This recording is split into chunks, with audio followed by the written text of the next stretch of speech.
Dairy నిర్వహణలో పశుగ్రాసాల ప్రాముఖ్యత చాలా ముఖ్యమైనది. పశుగ్రాసాలు పాడి పరిశ్రమకు పునాదులు. పశువు ఉత్పాదక సామర్థ్యం జన్యుపరంగా మేలైన జాతితో పాటు మేపుపై కూడా 60% ఆధారపడి ఉంటుంది.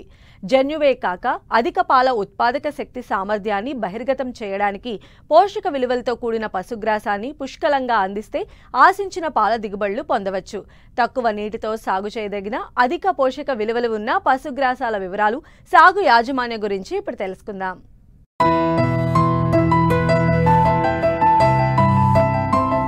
పశుగ్రాసం అంటే రైతులకు గుర్తుకొచ్చేది జొన్న, వరి, సజ్జ తదితర తృణధాన్యాలు. వీటిలో పశువులకు కావాల్సిన పోషకాలు లభించవు. పైగా వీటికి ఖర్చు అధికం, జీర్ణం కాని భాగం ఎక్కువే. అందుకే మేలైన పశుగ్రాసాల సాగుపై పాడి రైతులు దృష్టి సారించాల్సిన అవసరం ఎంతైనా ఉంది. మేలైన పశుగ్రాసాలను సాగు చేయడం ద్వారా అధిక పాల దిగుబడి పొందవచ్చు. ఉన్న కొద్దిపాటి విస్తీర్ణంలో అధిక దిగుబడినిచ్చే పశుగ్రాసాలను సాగు చేయడం ద్వారా ఖర్చులను తగ్గించుకుని పశుపోషణ లాభదాయకంగా మార్చుకునేందుకు అవకాశముంటుంది. అయితే మార్కెట్లో ఉన్న అధిక పోషక విలువలు కలిగిన రకాలేంటి, ఎక్కడ దొరుకుతాయో తెలియజేస్తున్నారు పశ్చిమ గోదావరి జిల్లా వెంకట్రామన్నగూడెం గేదెల పరిశోధనా స్థానం ప్రధాన శాస్త్రవేత్త డాక్టర్ ఆనందరావు. ఈ యొక్క వర్షాకాలంలో రైతులు పశుగ్రాసాలని విరివిగా సాగు చేయాలి. ఏకవార్షిక ధాన్యపు జాతి పశుగ్రాసాలకి రారాజు మెయిజు అంటే మనము మొక్కజొన్న అని చెప్తాము, ఆఫ్రికన్ టాల్ మెయిజు. అదేవిధంగా హైబ్రిడ్ నేపియర్లో సూపర్ నేపియర్ని కూడా మనము పశుగ్రాసాల రారాజుగా చెప్పవచ్చు. ఈ యొక్క సూపర్ నేపియర్ పశుగ్రాసం అనేది ముఖ్యంగా ఈ హైబ్రిడ్ నేపియర్ రకాల్లో చాలా రకాలు ఉన్నాయి. కో1, కో2, కో3, కో4, కో5 ఉంది, కోయంబత్తూరు వెరైటీసు. అలాగే NB21, BN2, IGFRI ఝాన్సీ వాళ్ళు డెవలప్ చేశారు. అదేవిధంగా ఈ యొక్క సూపర్ నేపియర్ని APBN1ని మన ఆచార్య NG Ranga agriculture university develop చేసింది. ఈరోజు సూపర్ నేపియర్ భారతదేశంలో పాడి అభివృద్ధిలో ప్రత్యక్ష పాత్ర వహిస్తుందంటే ఏమాత్రము సందేహం లేదు. ఈ సూపర్ నేపియర్ అనేది దీనిలో మనము పోషకాలు చూసుకున్నట్లయితే సుమారుగా 12 నుంచి 14% వరకు ప్రోటీన్ ఉంటుంది. ఈ ప్రోటీన్ ఉండటం వలన మనకు పాడి ఉత్పత్తి పెరగడమే కాకుండా పాలలో వెన్న శాతం పెరుగుతుంది. ఇక రెండవది ఆక్సలేట్స్ అనేవి చాలా తక్కువగా ఉంటాయి. ఇక మూడవది దీన్ని 55 రోజుల వయసు వచ్చిన వరకు పెంచి సుమారుగా అప్పటికి 12 నుంచి 14 అడుగుల ఎత్తు పెరుగుతుంది, అంటే భూమి యొక్క సారం బట్టి. అదేవిధంగా దీనికి వింటర్ డార్మెన్సీ అంటే శీతాకాలంలో ఇది ఎదుగుదల అనేది బ్రహ్మాండంగా కనిపిస్తుంది. మిగతా హైబ్రిడ్ నేపియర్ గ్రాసులు అన్నింటిలో కూడా శీతాకాలం ఎదుగుదల ఉండదు, వింటర్ డార్మెన్సీ ఉంటుంది. ఈ పశుగ్రాసానికి వింటర్ డార్మెన్సీ ఉండదు. ఇది చెరుకులాగా ఆకుపచ్చగా మనకు కనిపిస్తుంది, నిటారుగా పెరుగుతుంది. దీనికి ఆకు అంటే లీఫ్ పోర్షన్ తక్కువగా ఉండి స్టెమ్ పోర్షన్ ఎక్కువగా ఉంటుంది. 55 రోజుకి వచ్చినా సరే మనకు ఈ స్టెమ్ అనేది, కాండం అనేది చాలా మృదువుగా తీయగా ఉంటుంది. అందువలన ఈ యొక్క పశువులు చాలా ఎంతో ఇంట్రెస్టింగ్గా ఈ యొక్క పశుగ్రాసాన్ని తింటాయి. కాబట్టి ఈ యొక్క పశుగ్రాసము ఇప్పుడు మన దేశమే కాదు, మన రాష్ట్రంలో అన్ని జిల్లాల్లో కూడా విరివిగా సాగవుతుంది. దీన్ని ఇక్కడి నుంచే మనము ఒరిస్సా పంపించాము, అండమాన్ పంపించాము, కర్ణాటక పంపించాము, మహారాష్ట్ర పంపించాము, రాజస్థాన్ పంపించాము, గుజరాత్ పంపించాము. ఆ విధంగా దేశంలో చాలా రాష్ట్రాలకు ఈ పశుగ్రాసాన్ని మనము ఇవ్వటం అనేది అయితే జరిగింది.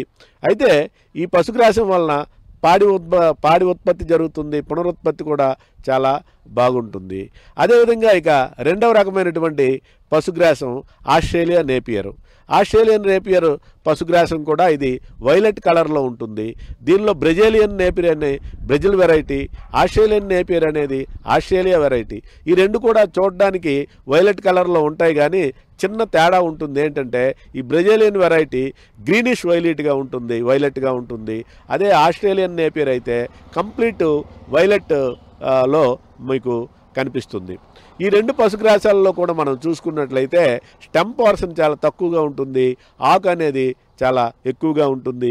వింటర్ డార్మెన్స్ అనేది వీటిలో కూడా మనకు కనిపించదు. కాకపోతే ప్రోటీన్ అనేది 6 నుంచి 7% వరకు మాత్రమే మిగతా హైబ్రిడ్ నేపియర్ పశుగ్రాసాలకు ఎంత ఉంటుందో వీటికి కూడా అంతే ఉంటుంది. అందువలన ఈ యొక్క పశుగ్రాసంలో ఈ వైలెట్ కలర్ ఉండటం వలన అది బీటా కెరటిన్ అది దానివల్ల ఏంటంటే మనకు ముఖ్యంగా ఈ వైటమిన్ ఏ సప్లిమెంటేషన్ అనేది చాలా ఎక్కువగా ఈ పశుగ్రాసంలో ఉంటుంది. కాబట్టి పాడి పశువులు పునరుత్పత్తి సమస్యలను వీటిని మేపడం ద్వారా మనం కొంతవరకు నివృత్తి చేసుకోవచ్చు. ఈ యొక్క ఆస్ట్రేలియన్ రెడ్ నేపియర్ని, అలాగే బ్రెజిలియన్ రెడ్ నేపియర్ని, సూపర్ నేపియర్ని కూడా మనం ఇక్కడ సాగు చేసి కావలసినటువంటి రైతులకు మనము ఇవ్వడం అనేది జరుగుతుంది. హైబ్రిడ్ పశుగ్రాసాల సాగుకు తక్కువ శ్రమ, పెట్టుబడి అవసరమవుతుంది. నాటిన కొద్ది రోజుల్లోనే పశుగ్రాసం కోతకొస్తుంది. పచ్చిమేత రుచికరంగా ఉండటం వలన పశువులు ఇష్టంగా తింటాయి, సులభంగా జీర్ణం చేసుకుంటాయి. పచ్చిమేత వలన పాల దిగుబడులు 25% వరకు పెరుగుతుంది. పశువుల్లో వ్యాధి నిరోధక శక్తి పెంపొందుతుంది. అయితే శాస్త్రీయ పద్ధతిలో ఈ పశుగ్రాసాలను ఏ విధంగా సాగు చేపట్టాలో వివరాలను తెలియజేస్తున్నారు శాస్త్రవేత్త. అయితే ఈ హైబ్రిడ్ నేపియర్ పశుగ్రాసాల సాగు విధానము ఏ రకంగా ఉంటుందంటే, ముఖ్యంగా వీటిని పెద్దవాడి గడ్డి అంటారు. వీటికి సారవంతమైనటువంటి భూములు కావాలి. వారానికి ఒక రోజు నీటి తడుపు ఇవ్వాలి. ఇచ్చినప్పుడు పుష్కలంగా మనము సూపర్ నేపియర్ నుంచి అయితే సుమారుగా సారవంతమైనటువంటి భూమి ఉండి వారానికి ఒకసారి నీటి సదుపాయం కలిగించినట్లయితే మనము సుమారుగా 200 టన్నులు గడ్డిని తీసుకోవచ్చు. అదేవిధంగా ఆస్ట్రేలియన్ రెడ్ నేపియర్లో అయితే మనకు సుమారుగా 120 నుంచి 130 టన్నులు మనము సంవత్సరానికి తీసుకోవచ్చు. అదేవిధంగా మిగతా హైబ్రిడ్ నేపియర్ వాటిలో 80 నుంచి 100 టన్నులు మనము పశుగ్రాసాన్ని సాలీన పొందవచ్చు. ఈ రకమైనటువంటి వ్యత్యాసము ఈ యొక్క పశుగ్రాసాల్లో ఉంది. కాబట్టి మరి రైతు సోదరులు ఇప్పుడు వస్తున్నటువంటి ప్రాచుర్యం పొందుతున్నటువంటి ఈ ఆస్ట్రేలియన్ రెడ్ నేపియరు, అదేవిధంగా ఈ యొక్క సూపర్ నేపియర్ వంటి పశుగ్రాసాలను సాగు చేసి వాటి పాడి అభివృద్ధి చేసుకోగలరు. ముఖ్యంగా వర్షాకాలము ఈ యొక్క పశుగ్రాసాలు అభివృద్ధి చేయడానికి అనువైనటువంటి కాలం కాబట్టి రైతులు ఈ పశుగ్రాసాల సాగుపై దృష్టి పెట్టాలి. అయితే 1 ఎకరా పశుగ్రాసము సాగు చేసినప్పుడు ఎన్ని పశువులు పెంచవచ్చు అంటే, సూపర్ నేపియర్ పెట్టుకుంటే మనం 5-6 పశువులు పెంచవచ్చు. రెడ్ నేపియర్ మిగతా హైబ్రిడ్ నేపియర్ని పెట్టుకుంటే 3 నుంచి 4 పశువులను మనము పెంచుకోవచ్చు. అదేవిధంగా ఎకరా భూమిని మనం సాగు చేసేటప్పుడు ఈ భూమిని జాగ్రత్తగా బాగా కలిగి ఉండాలి. కనీసము ఒక 5 నుంచి 6 ట్రక్కులు పేడను వేసి తర్వాత 100 నుంచి 150 కేజీలు సూపర్ ఫాస్ఫేట్ వేసి దుక్కులో మనము ఒక 15 నుంచి 20 కేజీలు పొటాష్ వేసి పొలమును చక్కగా దున్నిన తర్వాత మనము ఎలా చూసుకున్నా సరే 3 అడుగులకు బోధులు నిర్మాణం చేసుకొని ఎక్కడి నుంచి ఎటువైపు నుంచి చూసినా సరే 3 అడుగులకు ఒక కాండపు కడుపు కానీ మనం నాటుకున్నట్లయితే మనము ముఖ్యంగా ఈ యొక్క పెరుగుదల దశలో ఎక్కువగా టిల్లర్స్ ప్రతి కడుపు నుంచి వచ్చి గడ్డి ఎక్కువగా రావడానికి అవకాశము ఉంటుంది. ఈ విధంగా మనము 1 ఎకరాకు 10,000 నుంచి 12,000 కాండపు స్లిప్పులు అవసరమవుతాయి.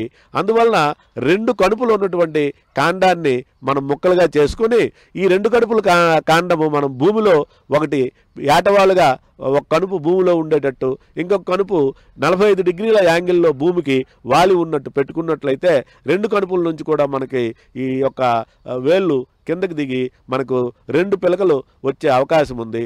అదేవిధంగా ఒక 2 కనుపుల నుంచి ఇంచుమించుగా మనకు సుమారుగా ఒక 60 నుంచి 70 టిల్లర్స్ వచ్చి 3-4 కనుపుల నుంచి వచ్చినటువంటి గడ్డిని మనం కోసుకున్నట్లయితే మనము రోజుకి ఒక ఆవుకు కానీ గేదెకి కానీ 30 కేజీల పశుగ్రాసము అందించినటువంటి వాళ్ళం అవుతాము.